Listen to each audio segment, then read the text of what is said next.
Dissertation में क्या क्या लिखना होता है, फ्रंट पेज कैसे बनाना होता है, आभार कैसे लिखा जाता है, विषय सूची कैसे बनाएं और संदर्भ ग्रंथ सूची कैसे लिखे जाते हैं, परिशिष्ट क्या होता है।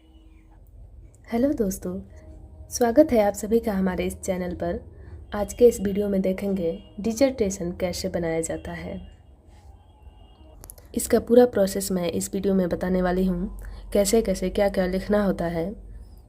तो वीडियो के अंत तक ज़रूर बने रहें ताकि आपको अच्छे से समझ में आ जाए। सबसे पहले बात करेंगे डिजर्टेशन क्या होता है। इसे लघु शोध प्रबंध बोला जाता है। यह आपके पोस्ट ग्रेजुएट के लास्ट सेमेस्टर में एमए के 4th सेमेस्टर में ये बनाया जाता है। अपने डिजर्टेशन का बाइंडिंग जब आप कराएंगे तो वहाँ पे ये सारे डिटेल्स वो लोग खुद करके देते हैं। जैसे मैंने फ्रंट पेज दिया था तो उसका प्रिंट इन लोगों ने ये किया हुआ था। तो आप इस प्रकार से बाइंडिंग करा सकते हैं।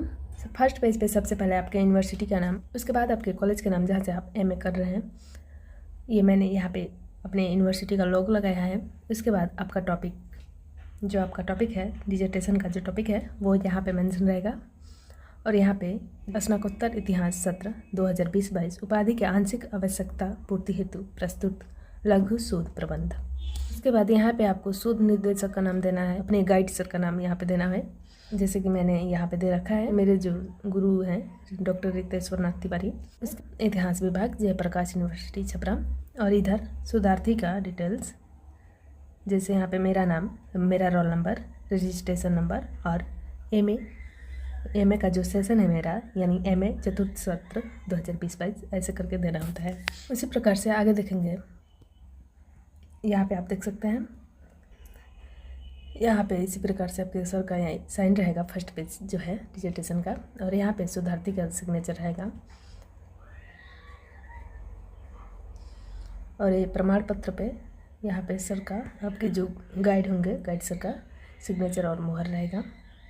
स्वघोषणा पत्र पर आपका सिग्नेचर रहेगा और आभार में भी आपका रहेगा।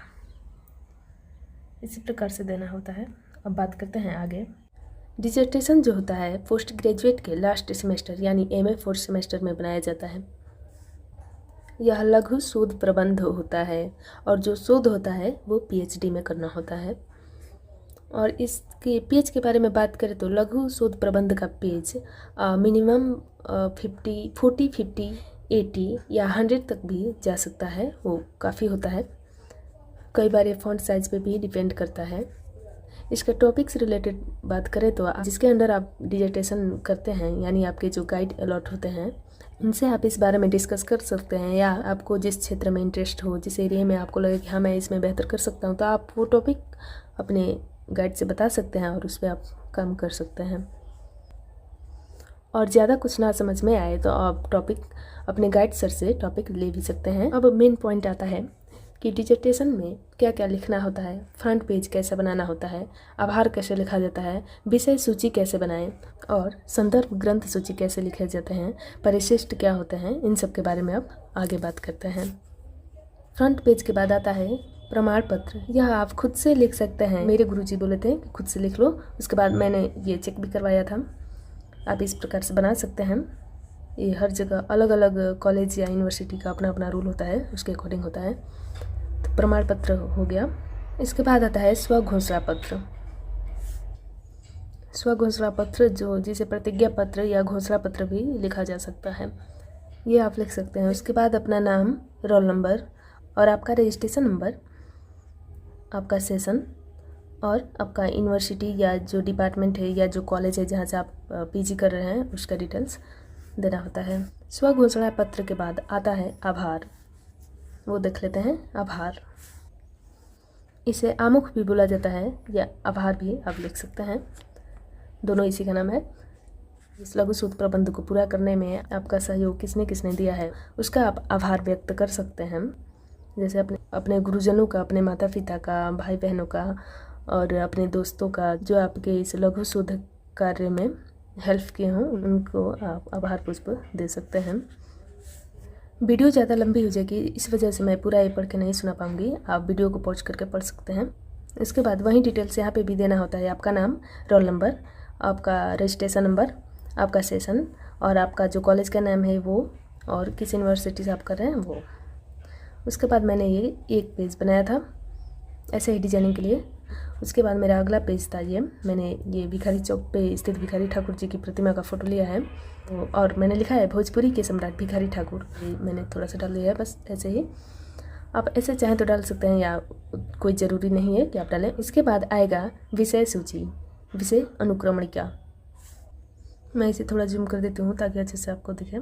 विषय सूची या विषय अनुक्रमणिका भी, इसमें मेरा अध्याय 1 है प्रस्तावना।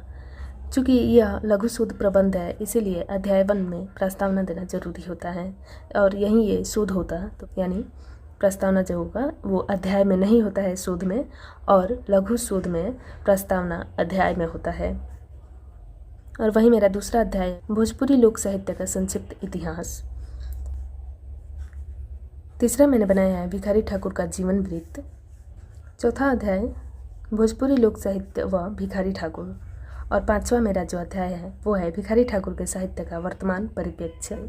और अध्याय 6 जो है उपसंहार या निष्कर्ष। इसके बाद सबसे इम्पोर्टेंट जो होता है वो होता है संदर्भ ग्रंथ सूची, जो डिजर्टेशन के लास्ट में लिखा जाता है संदर्भ ग्रंथ सूची। देन परिशिष्ट। परिशिष्ट आप चाहें तो लिख सकते हैं, यह आपके टॉपिक पे डिपेंड करता है। हालांकि मैंने परिशिष्ट में कुछ चीज़ें जोड़ी हैं, जैसे भिखारी ठाकुर को जो अवार्ड्स मिले थे उससे रिलेटेड चीज़ें मैंने जोड़ी हुई हैं। यह आपके टॉपिक पे डिपेंड करता है कि आप ये देना चाहें तो दे सकते हैं या नहीं भी दें तो आपका डिजर्टेशन पूरा हो जाता है इसके बिना भी। ये परिशिष्ट जो होता है ये किसी भी लघु शोध प्रबंध या शोध या किसी भी दस्तावेज किताब के अंत में जोड़ी गई अतिरिक्त जानकारी होती है। अब देखते हैं आगे आपको अध्याय 1 में प्रस्तावना लिखना होता है। आपने जो टॉपिक लिया है उसके बारे में लिखना होता है संक्षिप्त में। उसके बाद उद्देश्य होता है आप इस टॉपिक को क्यों और क्या योगदान दे रहे हैं इसमें, इस बारे में आपको लिखना होता है। उसके बाद उपकल्पना, जैसे कि क्या क्या उपकल्पनाएं निर्मित की जा सकती हैं। इसमें मैंने लिखा था भोजपुरी संस्कृति का संरक्षण, सामाजिक अन्याय के विरुद्ध आवाज़, महिला अधिकारों की रक्षा और भोजपुरी साहित्य का पुनरुद्धार। इसके बाद आप शोध प्रबंध की योजना जो होती है उसके बाद आपका ये प्रस्तावना खत्म हो जाता है। शोध प्रबंध की योजना में आपने इस लघु शोध प्रबंध को अध्ययन की सुविधा के लिए कितने अध्यायों में वर्गीकृत किया है उनका नाम देना होता है यहाँ पे। तो आप देख सकते हैं कि प्रस्तावना किस प्रकार से लिखना होता है। आई थिंक आप लोग समझ गए होंगे। अगर कोई भी दिक्कत होती है तो आप कमेंट में पूछ सकते हैं। आगे देखेंगे चैप्टर 2।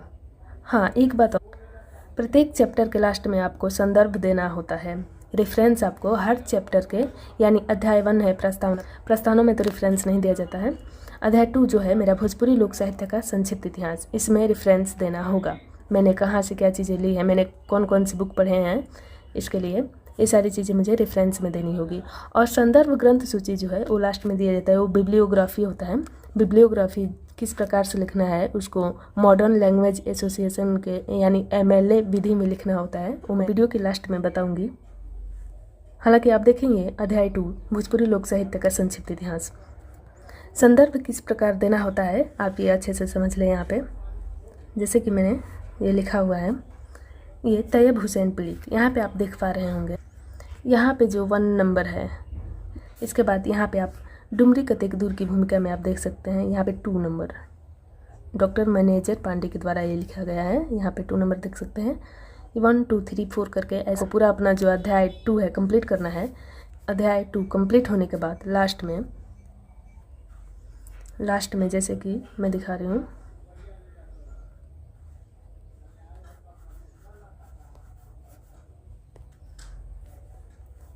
हाँ यहाँ पे संदर्भ देखिए, अध्याय 2 मेरा कंप्लीट हो गया। ये संदर्भ है, रेफरेंस। ये मैंने 1 2 अभी मैंने आपको वहाँ पे दिखाया। इसी प्रकार से इसमें मेरा टोटल संदर्भ 20 है। वहाँ पे 1 2 3 करके यहाँ पे उसी प्रकार से आपको नंबरिंग देके संदर्भ देना होता है। जैसे यहाँ पे देख रहे हैं आप, ऑथर का नाम यानी अर्जुन तिवारी, इनकी बुक है भोजपुरी साहित्य का इतिहास। और ये प्रकाशित हुआ है विश्वविद्यालय प्रकाशक वाराणसी। उसके बाद ये कब हुआ है उसका सन लिखना होता है 2014 में, और पृष्ठ संख्या। अगर आपका दूसरा रेफरेंस जो है वो भी इन्हीं की बुक से है तो आप केवल वहाँ पे लिखेंगे वहीं, यानी इन्हीं की पुस्तकें से, और आपको अगला रेफरेंस वहाँ से मिल रहा है तो आप लिखेंगे वहीं। तो केवल आपको पेज नंबर चेंज करना होता है। जैसे मैंने 1 नंबर पे तो इनका पूरा डिटेल्स दे दिया है, मेरा दूसरा रेफरेंस वहीं है पृष्ठ संख्या 2 पे।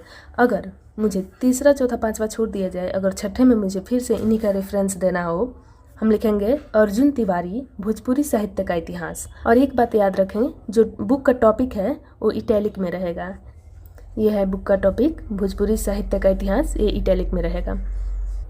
तो हम बात कर रहे थे अगर छठे नंबर पे हो इन्हीं का बुक का रेफरेंस देना हो, बीच में हम अलग अलग लोगों का दे चुके हैं, तो इसमें लिखेंगे अर्जुन तिवारी कॉमा भोजपुरी साहित्य का इतिहास इटैलिक मोड में।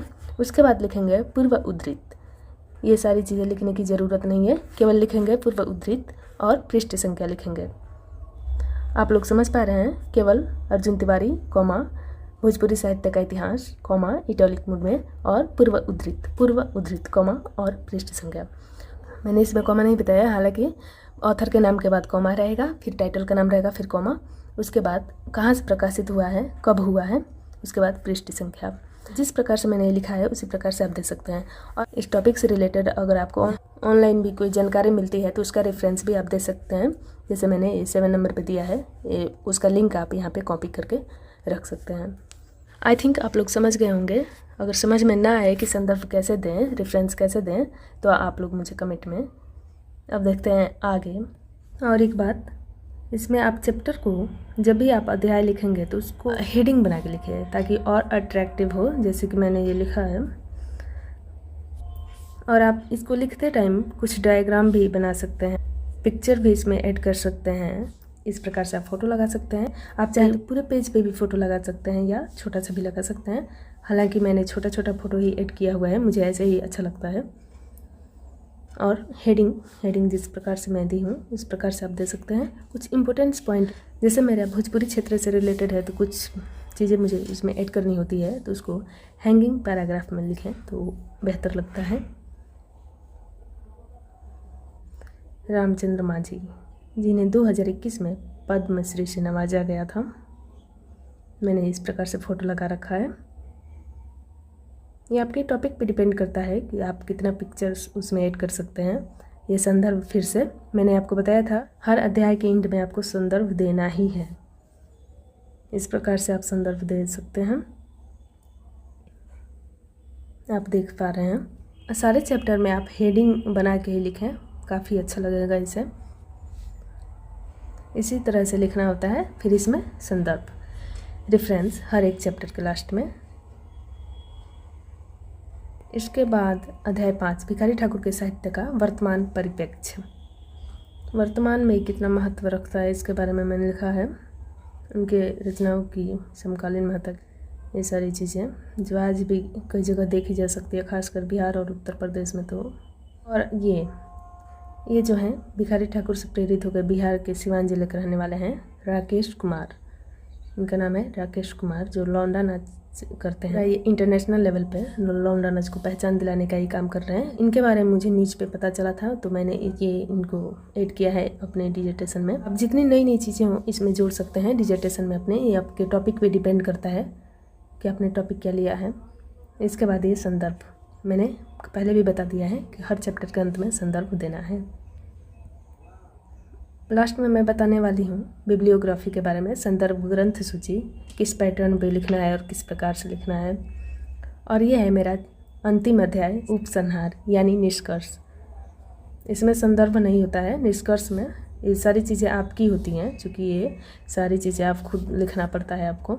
अब आएगा मेरा लास्ट में संदर्भ ग्रंथ सूची। इसको समझना बहुत इम्पोर्टेंट है, इसको अच्छे से आप लोग समझ लें कि संदर्भ ग्रंथ सूची किस प्रकार से लिखना होता है। मैं और जूम करते रहूँ ताकि अच्छे से आपको समझ में आए। संदर्भ ग्रंथ सूची जो लिखने की विधि है वो है MLA फॉर्मेट में लिखना है। MLA जो मॉडर्न लैंग्वेज एसोसिएशन, इसका फुल फॉर्म होता है modern language association. MLA style is a referencing method इसमें किस प्रकार से लिखा जाता है इसको समझिए। सबसे पहले सरनेम या लास्ट नेम, लेखक जो है, ऑथर जो है, उसका सरनेम पहले रहता है, उसके बाद उसका फर्स्ट नेम रहता है, उसके बाद टॉपिक, बुक का टॉपिक, बुक का शीर्षक जो है वो रहेगा, उसके बाद किस प्रकाशक ने उसे प्रकाशित किया है और वो कहाँ से प्रकाशित हुआ है, स्थान उसका, उसके बाद उस कौन सा संस्करण है, किस सन में प्रकाशित हुआ है, जैसे इसमें है। और इसमें पेज नंबर नहीं देना होता है। हम लोग पहले जो बात किए रेफरेंस के बारे में, संदर्भ के बारे में, तो उसमें पेज नंबर देने होते हैं और संदर्भ ग्रंथ सूची में पेज नंबर नहीं देने होते हैं। और इसके साथ ही इसमें एक ही रेफरेंस को बार बार नहीं दोहराया जाता है। जैसे कि हमने संदर्भ में देखा था कि एक ही बुक को अगर मुझे अगले रेफरेंस में उन्हीं का नाम देना है तो वहीं लिख के केवल पेज नंबर चेंज कर दे रहे थे, या 3-4 अंगों के बाद वो आ रहे थे तो पूर्व उद्धृत कर दे रहे थे उनका डिटेल्स देके। तो इस प्रकार से संदर्भ ग्रंथ सूची में नहीं लिखना होता है। संदर्भ ग्रंथ सूची में एक बुक का एक ही बार रेफरेंस दिया जाता है, उसके बाद दूसरे बुक का रेफरेंस होता है। जैसे मैंने कृष्णदेव उपाध्याय की जो पुस्तक है भोजपुरी और उसका साहित्य, राजकमल प्रकाशन सरस्वती सहकार दिल्ली शहादरा से प्रकाशित हुआ है और यह प्रथम संस्करण है जो 1957 में हुआ था। आई थिंक आप लोग समझ गए होंगे MLA फॉर्मेट में कैसे रेफरेंस दिया जाता है। एक बार और समझ लें। जैसे उदय नारायण तिवारी की पुस्तक है भोजपुरी भाषा और साहित्य, तो सरनेम पहले, उसके बाद फर्स्ट नेम, उसके बाद आएगा आपका टॉपिक भोजपुरी भाषा और साहित्य। देन आप ध्यान से देखें कि कॉमा का यूज कैसे कैसे किया गया है, उसी प्रकार से आपको भी करना है। उसके बाद प्रकाशक, बिहार राष्ट्र भाषा परिषद से प्रकाशित हुआ है, पटना से, बिहार राष्ट्र भाषा परिषद पटना से, और कब, ईयर आपको दे देना है। एक चीज़ मैं भूल रही हूँ, ये अल्फ़ाबेटिकल देना होता है। जैसे कि आप दिखा दूँ मैं, जैसे ये आप काखा गागा एक जगह लिख के रख लें, उसके बाद आपका बुक कुछ जो है अपने सर नाम के अकॉर्डिंग आपको अल्फ़ाबेट से ये मैच करना होता है। जैसे कि ऊ है, पहले आप ये सारी चीज़ें नोट डाउन कर रख लें, उसके बाद आप ये मिलान करें। पहले ऊ आएगा, फिर ऊ मेरा जो भी है पहले उसको लिखना होता है, उसके बाद मेरा ग है ये, उसके बाद ठ है, उसके बाद तो है। जैसे कि आप लोग अल्फ़ाबेटिकल समझ ही पा रहे हैं, तो उस प्रकार से आपको लिखना होता है। अगर आपको कहीं भी समझ में ना आ रहा हो तो आप मुझे कमेंट जरूर करें। आगे मैंने ये रेफरेंस दिया था वेबसाइट एंड इंटरनेट सहायक सामग्री का, हालांकि ये ज़रूरी होता तो नहीं है लेकिन मैंने दे दिया था। कुछ वेबसाइट एंड इंटरनेट का जो मैंने सहयोग लिया था अपने इस डिजर्टेशन को पूर्ण करने में, तो उसका रेफरेंस मैंने दिया हुआ है यहाँ पे। उसके बाद आता है परिशिष्ट। तो मैंने पहले ही बताया था कि किसी भी डिजर्टेशन, थीसिस यानी किसी भी बुक के अंत में जोड़ी गई अतिरिक्त जानकारी होती है परिशिष्ट। ये इमेज मैंने परिशिष्ट में ऐड किया है। ये भिखारी ठाकुर जी को जो मिला था सम्मान, अकादमी सम्मान, इनको सम्मानित किया गया था अकादमी सम्मान से, उस टाइम का ये इमेज है। उसके बाद मैंने ये अगला इमेज जो जोड़ा है, ये पूर्व राज्यपाल भिखारी ठाकुर को सम्मानित करते हुए ये इमेज उनके घर में लगी हुई है। उसके बाद मैंने परिशिष्ट में यही सारी चीज़ें जोड़ी हैं, उनको जो भी चीज़ें सम्मान में मिली हुई हैं। ये महामहिम राज्यपाल द्वारा मिला था सम्मान पत्र भिखारी ठाकुर जी को। विश्व भोजपुरी सम्मेलन में उनको स्मृति प्रमाण पत्र मिला हुआ था भिखारी ठाकुर का। यहाँ पे आप देख सकते हैं, ये उनके घर पे लगी हुई है इमेज। उसके बाद उनकी हैंडराइटिंग, भिखारी ठाकुर जी की हैंडराइटिंग है ये, हस्तलिपि, इसको मैंने अपने परिशिष्ट में जोड़ा है। उसके बाद ये इमेज भिखारी ठाकुर आश्रम का है जो कुतुबपुर में है। ये है छपरा के भिखारी चौक पे लगा हुआ उनका स्टैचू, उनकी नाच मंडली की प्रतिमा भिखारी चौक पे है जो छपरा में है। इसी के साथ ही मेरा डिजर्टेशन कंप्लीट होता है। मुझे उम्मीद है कि आप लोग समझ गए होंगे कि लघु शोध प्रबंध किस प्रकार से बनता है। तो ठीक है, आप लोग अपना डिजर्टेशन रेडी कीजिए और कहीं भी कोई भी प्रॉब्लम हो तो आप मुझे पूछ सकते हैं कमेंट में। तो मिलते हैं अगले वीडियो में। Bye bye.